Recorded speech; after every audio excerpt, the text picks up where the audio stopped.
This is Retirement News Online. If you're invested in stocks, you know about volatility. It's the nature of markets to rise and fall, but it's important to separate volatility from risk. You see, volatility simply describes the degree of price variation over a given period of time. Risk, on the other hand, can mean a few different things, depending on the context. It refers to the possibility of losing some or all of your money permanently. Now, it can also refer to the risk of falling short of your investing goals or underperforming inflation.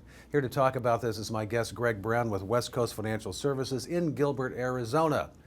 Greg, welcome back. Now, one strategy for managing risk with investments is diversification. That's not new news to anybody. Talk about what you see with your clients in your practice. Excellent question. I think one of the things that we've been seeing is because rates are so low on fixed assets, bank CDs, bonds, more people have the majority of their portfolios invested in stock or stock mutual funds, what we would classify as riskier investments. So that's pretty much what we're seeing now. I'm going to say this too, for a lot of retirees, more risk than maybe you would see in the past, or they maybe have more risk than they realize that they're actually in their portfolio.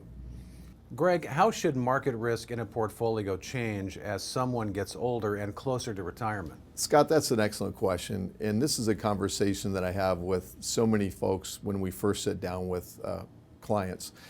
One of the most important questions I like to ask is, how much of your retirement savings can you afford to lose? Everybody pretty much says the same thing. Well, none. I don't want to lose any money. And then the next question I say is, okay, so let's say we do have a market correction. How much of your portfolio would disappear? Well, some clients know, some don't. So I think one of the first things that's important is to assess your situation to really determine if another market correction does occur, how much of your portfolio will disappear. Granted, it may come back in a year. It took 6 years to get that money back in 2008. So one of the first things we have to do is determine how much risk is in a client's portfolio as they're nearing retirement. And then, how much risk you have really depends on your situation. If that portfolio needs to derive income the rest of your life, well, that's a completely different strategy than someone that's actually growing their money. Finally, Greg, besides market risk, what are some of the other risks to consider? Yeah, that's an excellent question. I think right now one of the biggest risks that we're also seeing is inflation risk.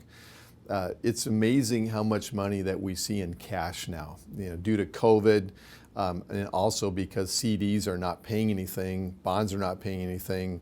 It's very often we're seeing clients with literally hundreds of thousands of dollars earning zero, maybe 0.10. And you start looking at inflation, the latest numbers were close to 6% here.